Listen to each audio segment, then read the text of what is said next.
no one listening to this can work 10 times harder. If you want 10 times better results, and you've been taught that the only way to get better results is to work harder, then either you give up on essential, important things before you begin, or you say, I have to sacrifice, I have to give more, and you end up sort of killing off the asset that is you.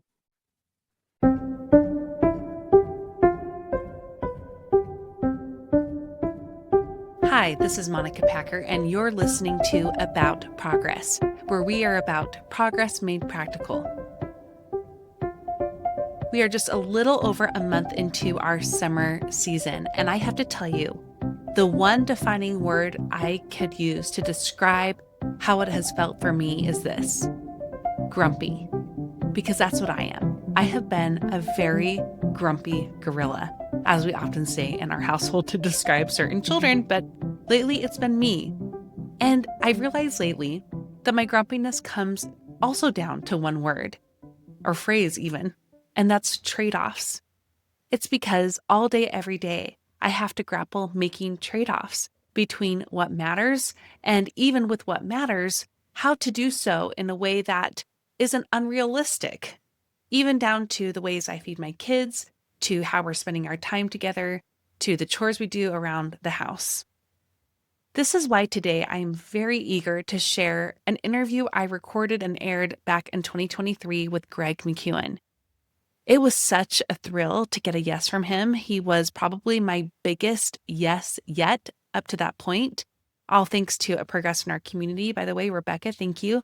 And getting him on the show was not only a dream come true, it was also so practical and very relevant to my life and to this audience as well. And the thing I loved the most about it is Greg told me off the air, and we alluded to it in the interview, that he essentially has written these books with his wife in mind. He knows what it's like for us to grapple making trade-offs all day, every day, and trying to decide between what matters, and even with what matters, in what ways do those things matter. This interview is primarily about his book, Effortless, which is how to make essential things easier. And I think it's very timely for the summer season. Before I share that, we're going to do a quick sponsor, but also know this is back when I was experimenting with music and doing bridges like that. So I don't really love the music I did as the bridges, but hey, you live and learn. You listen to old episodes, you see the things you've already evolved away from, but we're going to keep it all as is for you. And I hope you enjoy hearing the mess of the progress that I've made too as a podcaster, because the interview still shines thanks to Greg.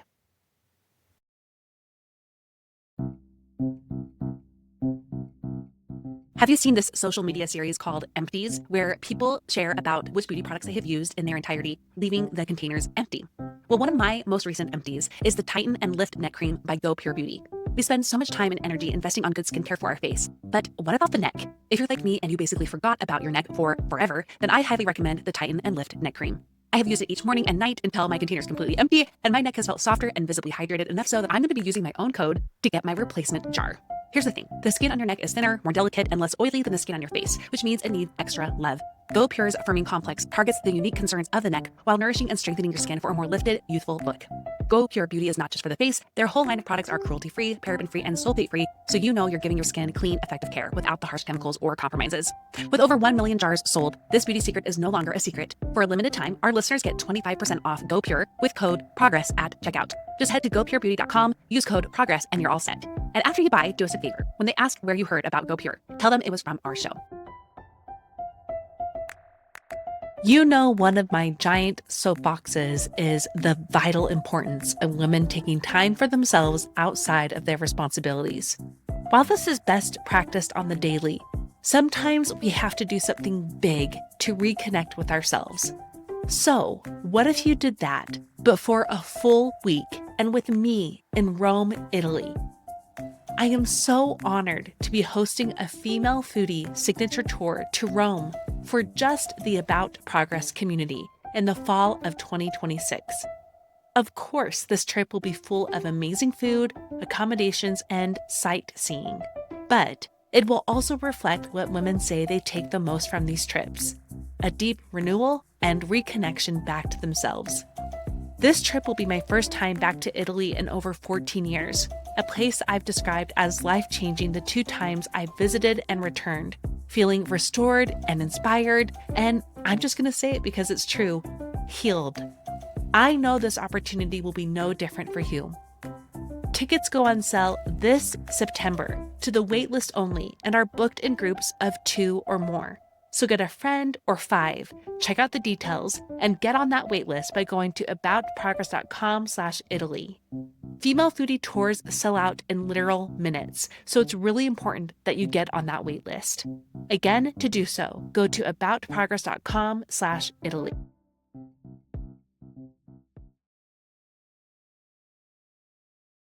I remember reading Essentialism for the first time while we were on a giant getaway to a cabin with our friends and all of our kids. I was bunkering down in this dark room with a sleeping baby, and I was trying to guard him from getting woken up by older kids who were also in the same room. And while I was guarding him, I opened up my Kindle and I began to read this book that changed so much for me. And in that moment, I even could not stop reading it. So much so that I ended up missing a lot of the fun that adults were having outside the room, but it was okay. From Greg McKeown's masterpiece, I learned how to pare down my life to what mattered most.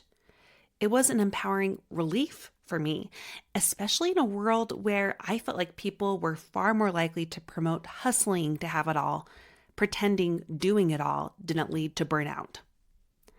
While this book influenced me so much, I found that even after essentializing my life, my responsibilities still outweighed my ability to uphold them in a way that felt easy to maintain.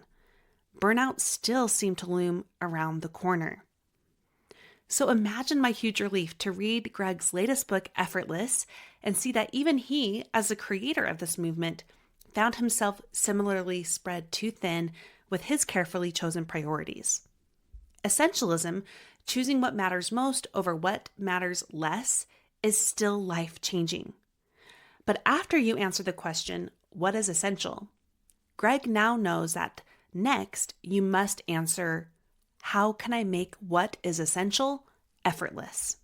It turns out that even what we prioritize need to be simplified even further in order to avoid the dreaded burnout. Today, we are so thrilled to have Greg McKeown on the show. He'll share how to both prioritize and ease what matters most in your life, from your responsibilities to your relationships, and how rest, yes, I said rest, must be one of those prioritized responsibilities. Greg is the author of Essentialism and Effortless, and a podcaster at the top-rated What is Essential podcast. He's a father of 4 and husband to Anna, and he consults prestigious businesses and people all over the world. And today, he is here for us, this little podcast, because our audience is essential to him. An audience of real women leading real lives that matter so very much.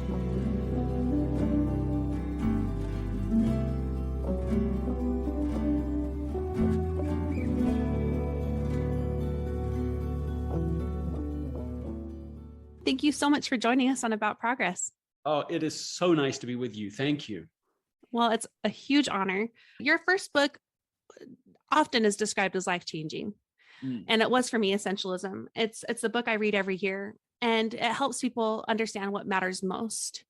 And it's so clarifying. But even you found, as the head of this thought movement that really took the world by storm, even you struggled with living that out, because it turns out there are a lot of really important, essential things. So how did you come to knowing that what was next was to better help people work through all what was important for them? Well, I want to answer that question, but first I want to connect with something I think that's really important, which is that I sort of in secret wrote both Essentialism and the new book, Effortless, for the people who listen to your podcast. Really? And yes, because the heart of both of them, this is really literally true. It's not like a little line. It's the first version of Essentialism was a book written for a different publisher. We never went very far with it, and it was called something different at that time, but it was years before.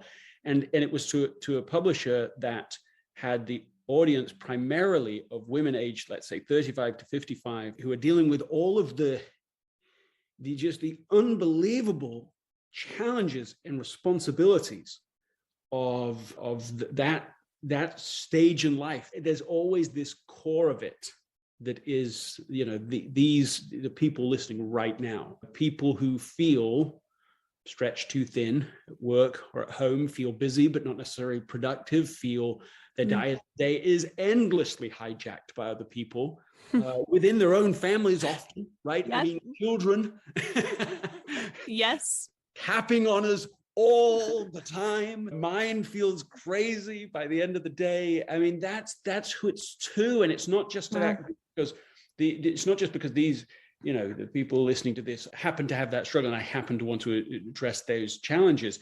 It's because the people listening, like you right now, who are listening to this conversation right now, matters so much more disproportionately than is obvious, so much more than is clearly stated in modern life. And so now, coming full circle from there to the question you asked, is just after writing Essentialism and trying to live it too, and struggling with it and failing with it and so on, it became clear to me that my life, and I'm sure people can relate to this, that sometimes in life it's just like, I've stripped out the non-essentials, but the essentials alone, more than I can possibly do.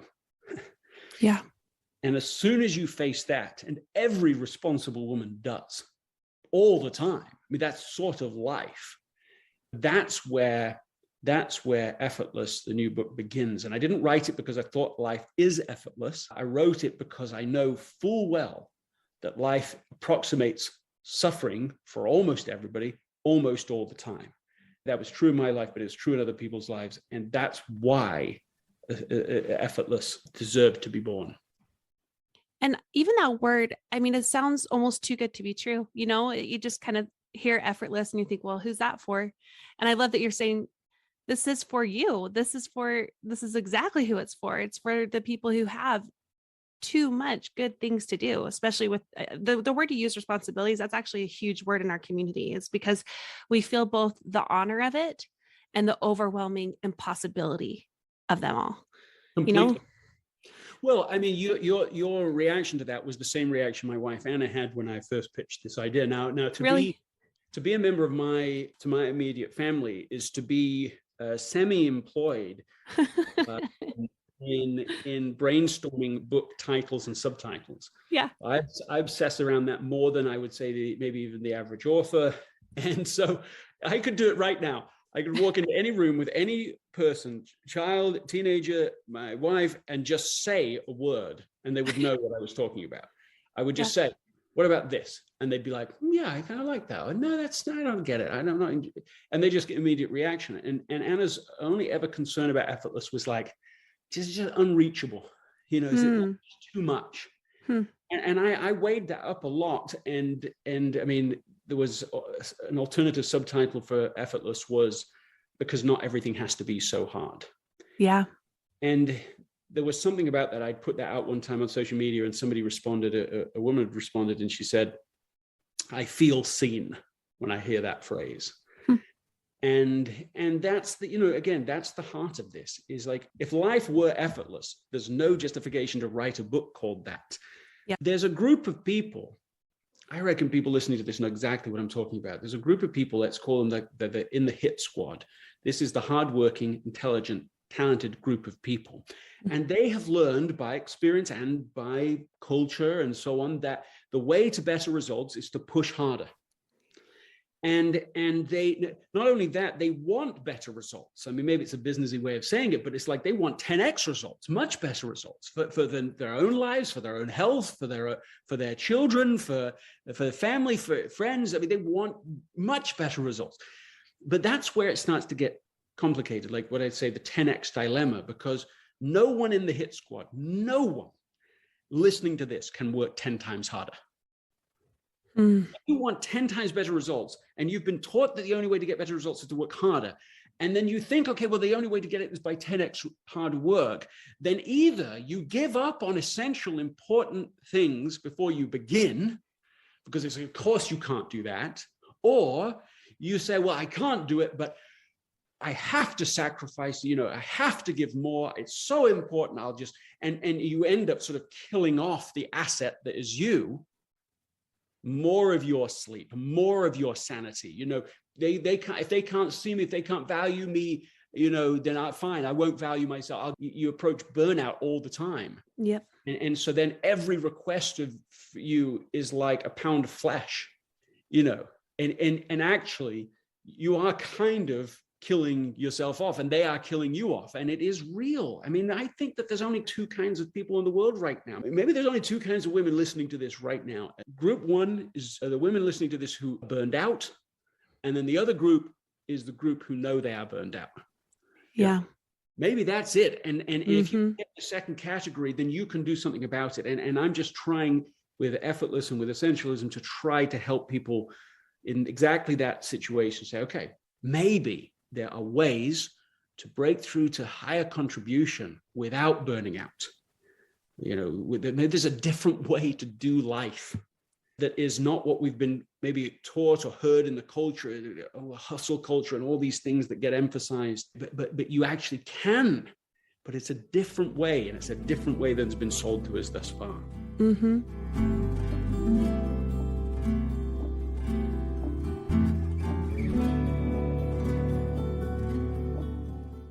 I think that definitely comes to mind with motherhood in general.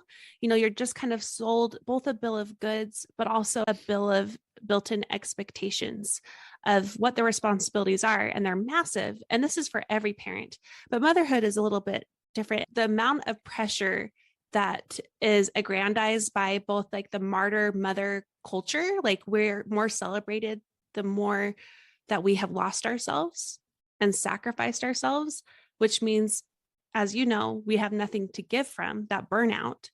Or there's the other pendulum swing where we never feel like we can do enough. So we're fighting both of those at the same time. So if you had that in mind, what would you say to the woman who, maybe they've read Essentialism and they're familiar with your work there of trying to be more essential, which I think is the first half of what they need to do. Yep. And then from there, what would Effortless look like for them from there? Yeah, I mean, let's just start with something really simple and easy on this, and it's to invert. And what I mean by it is that insecure overachievers, mothers or otherwise, think that we've kind of covered this, that you have to solve things through just more effort, pushing harder, doing more, sacrificing more. In fact, sacrificial is the only righteous path in life, let's say. And of course, sacrifice has a role. I mean, I'm not advocating selfishness in anything, but there's also an unhealthy way to take these things. And that's who I'm speaking to. Mm-hmm. And what you can do, let's say invert. Maybe people could remember George Costanza in Seinfeld, where he has that episode. Do you remember the episode where they do everything opposite? Oh, yeah, of course. Right. Yeah. So he's a total failure his whole life. And then he's like, maybe I should just do the opposite of my intuition. I should just do the opposite. And everything starts working for him. Yeah. In the same way, that's what I mean by invert. It's almost like a mindset shift. Anything you're doing, any new project, any new request, anything you believe is essential. So the first question, is it essential? Is it non-essential? If it's non-essential, let's not do it. If it's essential, then you have a second question. Okay, am I making this harder than it needs to be? Or is there an effortless way to achieve this? There's a BYU manager who I was having a sort of an impromptu coaching conversation with, who is the kind of person who stays up till 4 a.m. in the morning, photoshopping for the young women's group the next day. And no one's asking her to do that. No one is expecting her to do that. That is, and yet she thinks, oh, that's the only way to do better. She said to me, I feel guilty if I eat lunch. Wow. Not if I stop for lunch, not if I take time out for lunch. If I eat lunch, I feel guilty. See, I mean, that's what we're talking about. That's where a whole approach and mindset is that's not only to diminishing returns, it's like negative returns. So you're going to make everything worse. You're going to burn out yourself, then burn out your relationships. I mean, that isn't going to work in anything like the long run.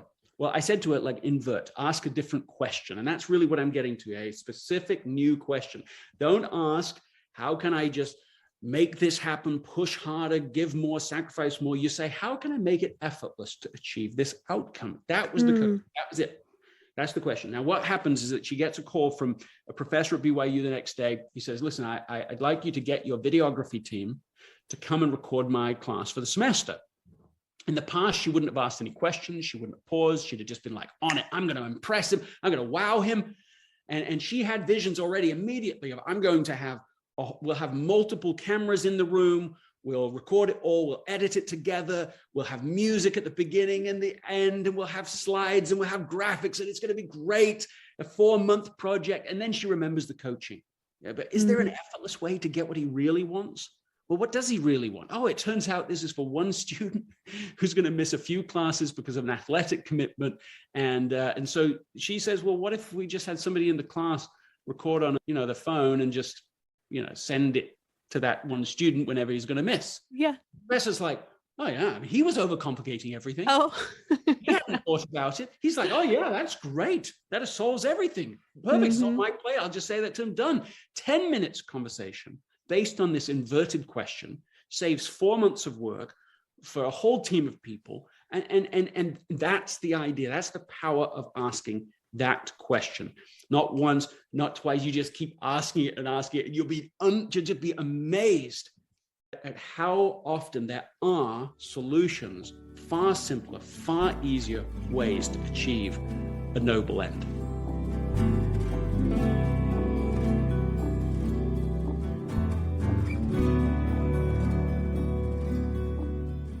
So the first question is, what is essential? And the second, I'm just making sure I got this clear. And the second question is, how can I make this effortless? Yeah. And so with the first one, can we go back to that a little bit? I know that you have a whole book on it.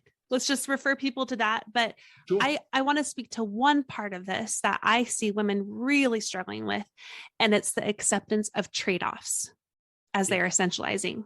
Any advice on how to better handle just what comes up emotionally with, choosing some trade-offs? Yes. I mean, let's just define trade-offs. Trade-off is that you, when you say yes to one thing, you're saying no to something else, right? Exactly. Yeah. And the idea really is to accept it, is to be honest about it. We have been so sold the idea that there should be no trade-offs. You can divide demographically people over the last sort of, let's say, 50 years. And lots of groups have done much, much better. But generally speaking, and we don't have time to get into all the data of it, but women and working women have become less happy over that period. And that bucks the trend. And, one can, only hypothesize as to why. But one reason, I think, is this idea you not only can have it all, which I think itself is not true, but that you should have it all. And that the price for having it all is doing it all. Yeah.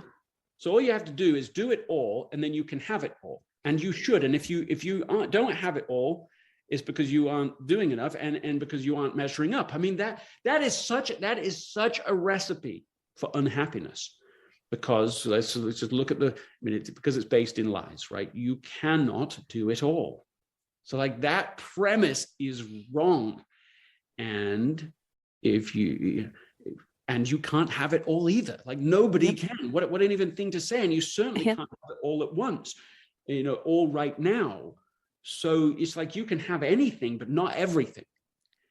And so suddenly what comes out of this, the idea of trade-off is to embrace trade-offs, to celebrate it, to rejoice in it. Because what's really hidden inside of trade-offs is strategic advantage. That you can say, I'm not trying to be this. And I'm not interested in being like that person or what they've achieved. It's great for them. Go for it. You be that. You be you. You don't have to judge that. I don't want to do that. I want to be this kind of person. I want to have this kind of experience in life. And so the trade-offs are celebrating the yes and saying, I want to make trade-offs so that I can reinforce the strategy I actually want to, not just pursue a strategy by default that has been laid out, but and sold in magazines and social media endlessly. Yes, endlessly is totally the right word for that.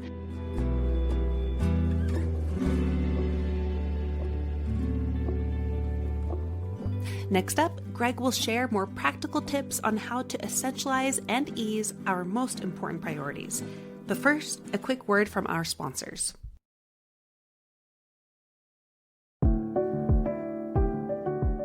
One of the things I didn't know I would need, but now can't live without, is purified air in our home. We are happy customers of Air Doctor, the award-winning air purifier that eliminates 99.99% of dangerous contaminants like allergens, viruses, smoke, gases, mold spores, and more. Startling fact for you, the indoor air we breathe can be up to 100 times more polluted than outdoor air, a fact that we could not ignore as a family with a child who has pretty bad indoor allergies. Our doctor was very happy to hear that we already had an air purifier in our home. Unlike other purifiers, Air Doctor captures invisible particles 100 times smaller than standard HEPA filters, which is a big relief to my mama heart. To get the air purifier I can't live without, head to airdoctorpro.com and use promo code MONICA to get up to $300 off today. Air Doctor comes with a 30-day money-back guarantee, plus a 3-year warranty, and $84 value free. Get this exclusive podcast-only offer now at airdoctorpro.com, airdoctorpro.com, using promo code MONICA. For far too long, I discounted us from seeking out a financial planner. We aren't wealthy, so commission-based advisors wouldn't look twice at us. And my dad had long warned us that advisors can be salespeople in disguise. And yet I had all these major financial questions and anxieties that I knew Google would not be the right source to seek advice or to get answers from. Enter Fearless Finance, whose mission is to make advice affordable and accessible without all the headaches, high fees, commitments, and potential scams that come with traditional financial advisors. We've met with our advisor, Elizabeth, a few times, and she not only answered every question we had, which there were many, she helped build out a plan we could follow of tasks that would help us feel more financially secure both now and later. We are meeting with Elizabeth again soon to talk through estate planning, and honestly, I can't wait. If you're concerned about big financial questions and don't know who to turn to, check out Fearless Finance. You meet with your planner virtually and get charged by the hour down to the quarter hour. Whether you're looking to pay off student loans, buy a house, or just want to make sure your finances are okay, they can answer your questions. No question is too small, no problem is too big. Visit fearlessfinance.com today. You can chat with a planner for free to make sure it's a good fit, and you'll get $50 off your first planning meeting when you use the code PROGRESS. Again, go to fearlessfinance.com and use the code PROGRESS.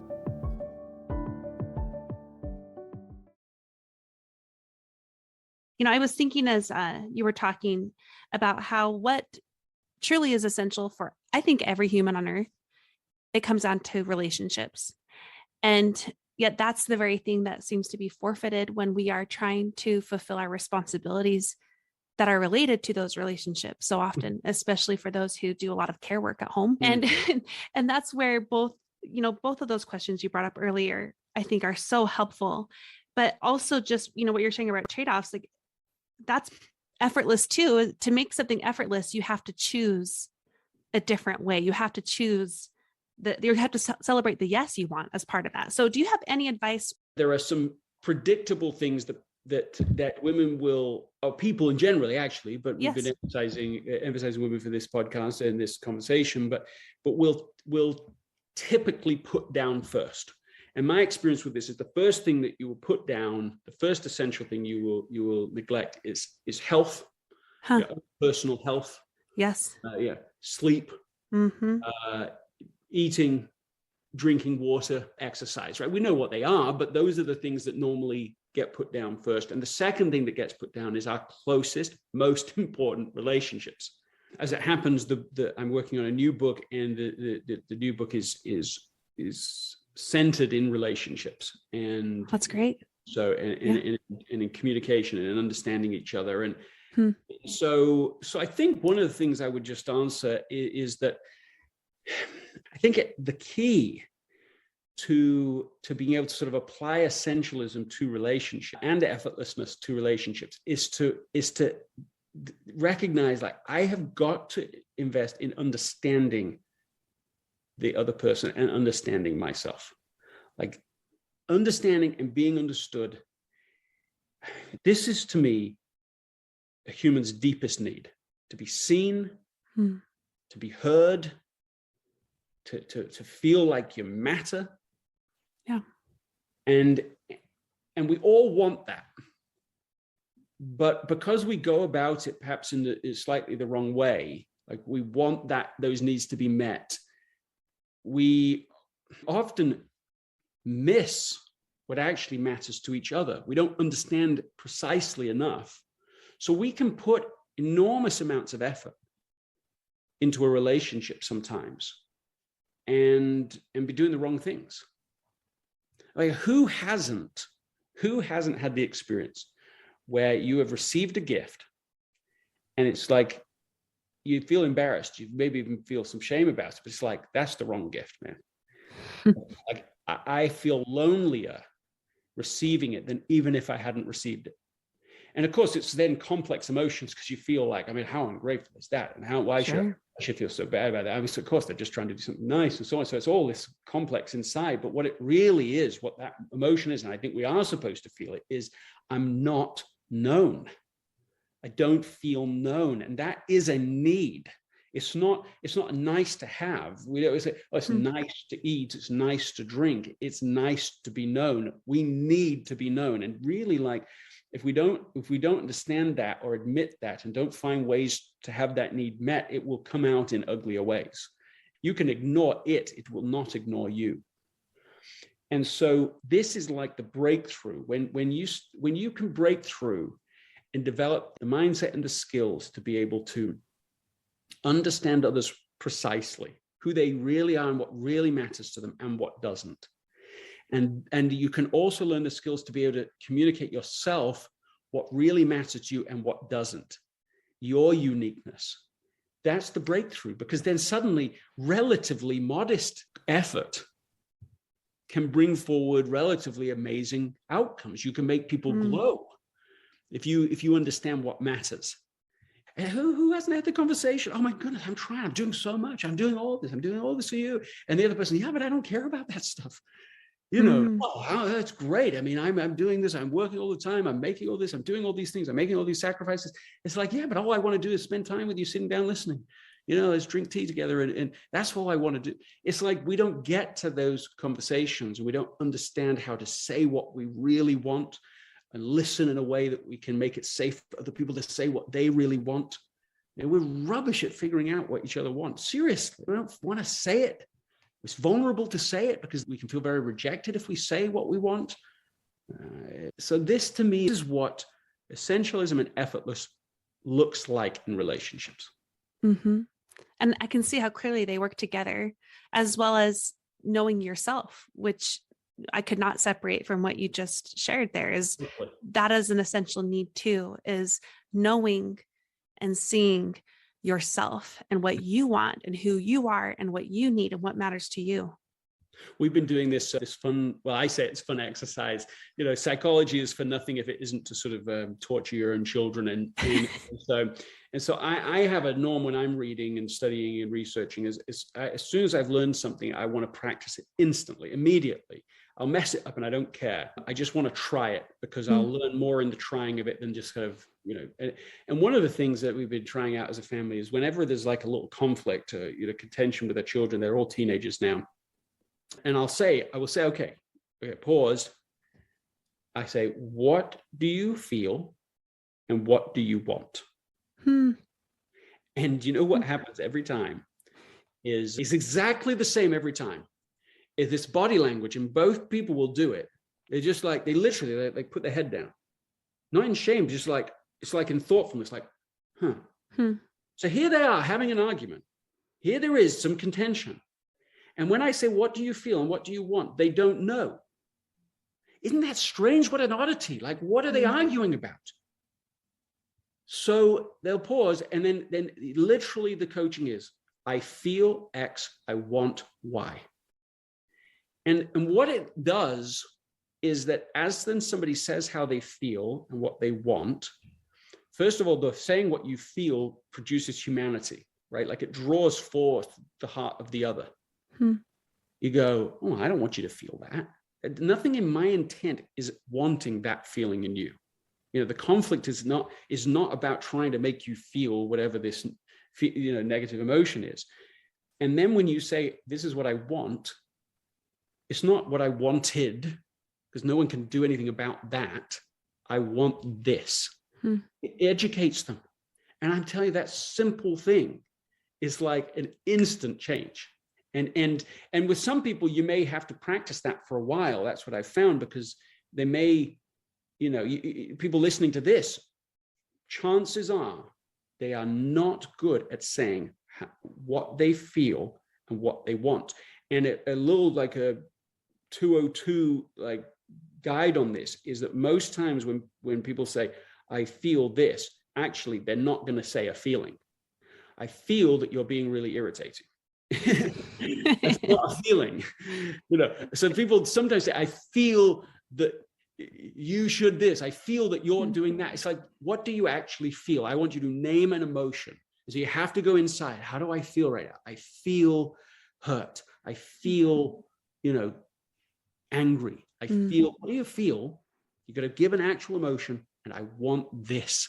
So then somebody can do it. And people don't know. People don't know what they want. How on earth are you supposed to know what the other person wants? If you do even that single change, I think that has the power to quite positively affect any relationship you're in.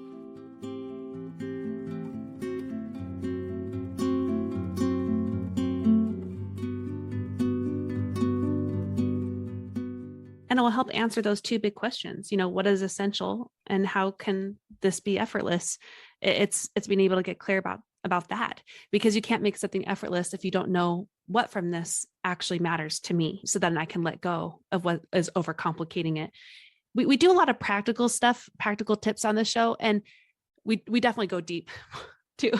And this is kind of a trickier one to get practical about, but I'm sure in your years of research and writing and also implementing this, do you have any advice on how to make these, I guess, internalized expectations, these shoulds, how to weed through them in a way that it can be, I don't know if easier is the right word, but maybe we can say easier since you're all about making things effortless.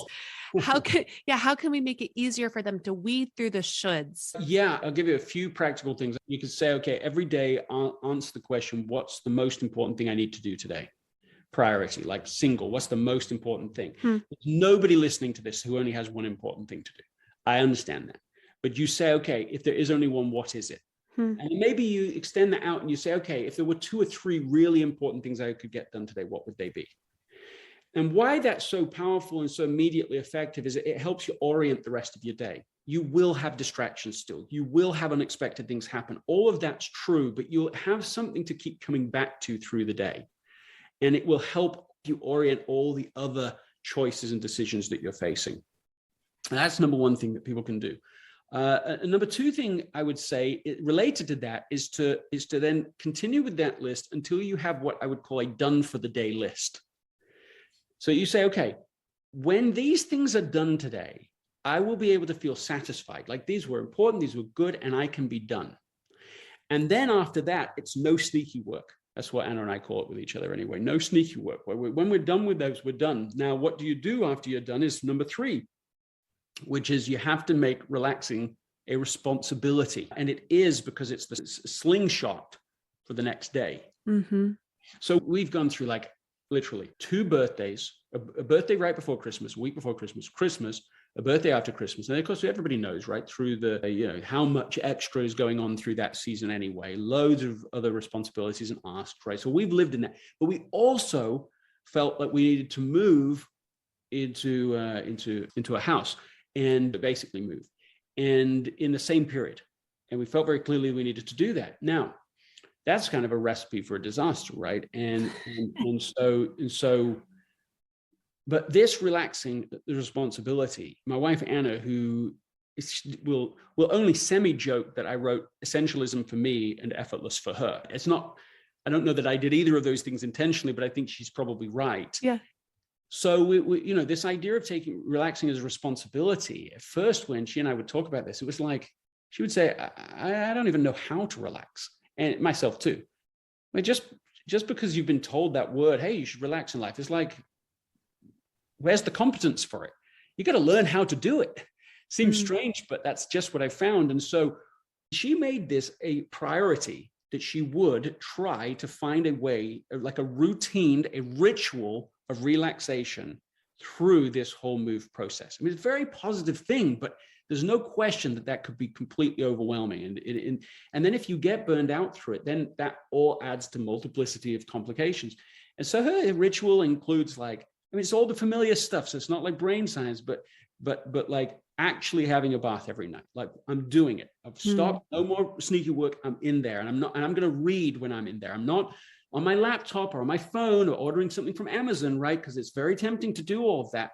I'm actually reading, right? And we have there's a whole series. I'm trying to remember the name of it. Yeah, Georgette Heyer. I probably shouldn't share that. Maybe she was right. Rather not people know that. But it's a whole great series. No, there's nothing wrong with that series. Sure. Other than it's like kind of, British, these brilliant novels. This sounds exactly what I want. Yes. Well, actually, they are quite entertaining. Yeah. And I mean, I like them too.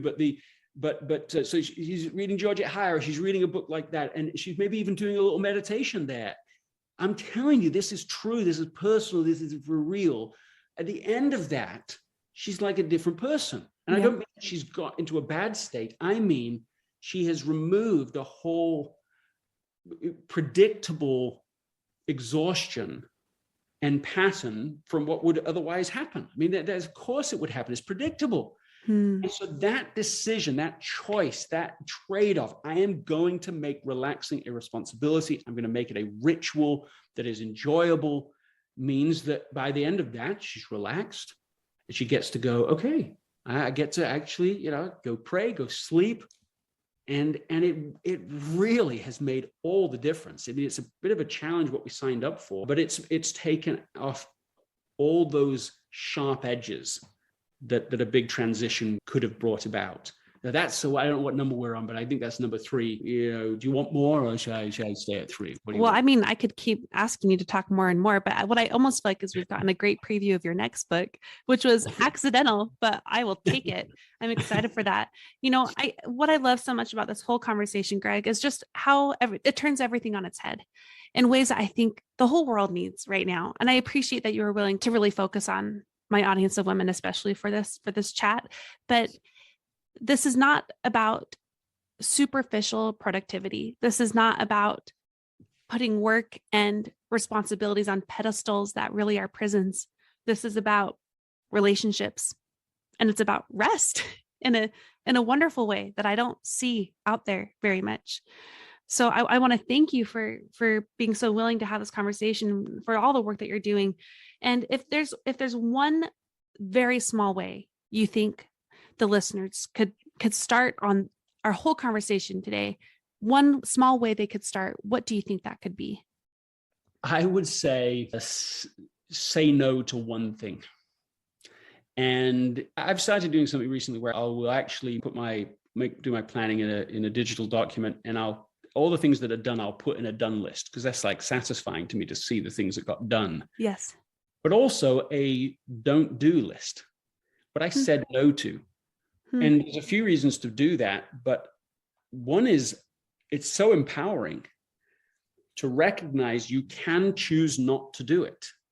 Good things, sometimes exciting things that you just go, I should want to do that, but I don't. Or other people would think that was good, but it feels too much right now. And just put it on that list. We're not doing it. Don't do list.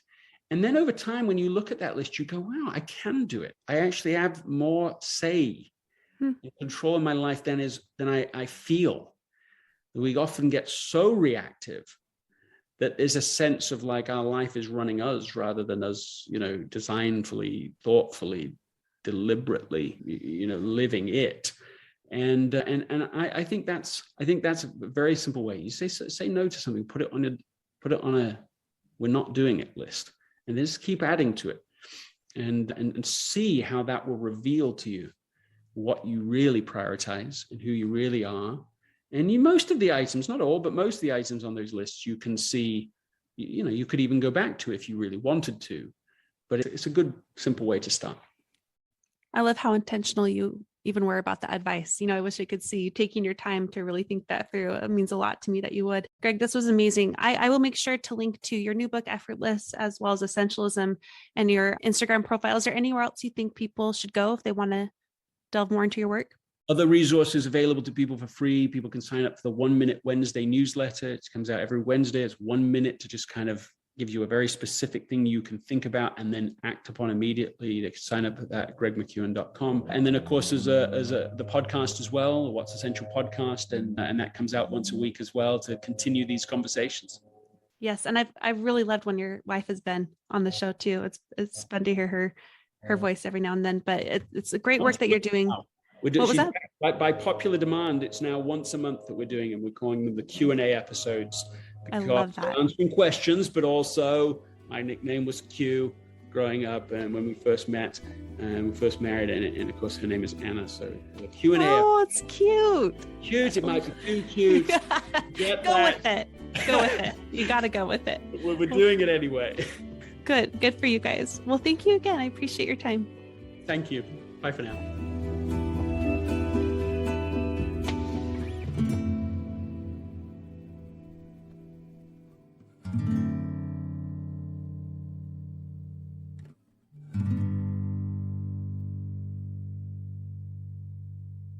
I hope this episode gave you the hug and kick in the pants that you need to grow.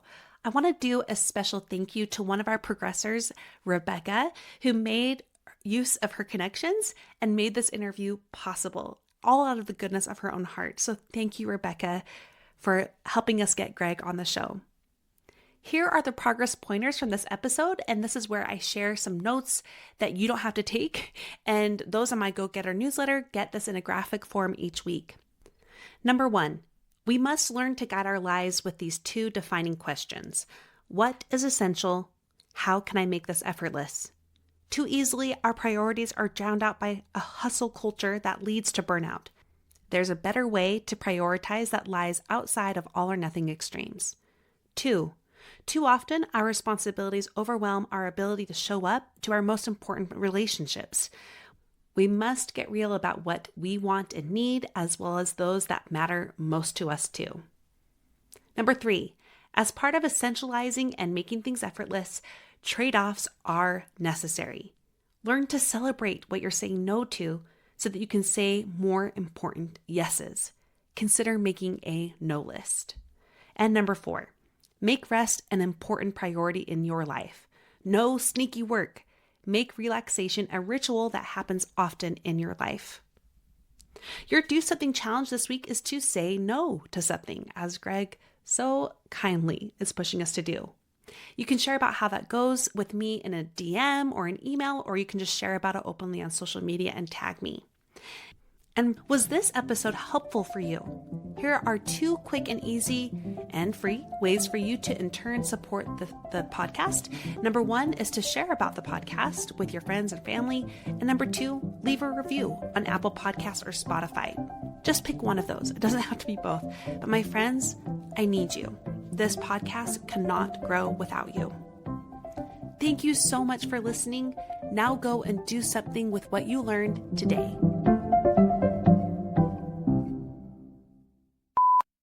Next, Greg will share more about how to essentialize and make your blah, blah, blah.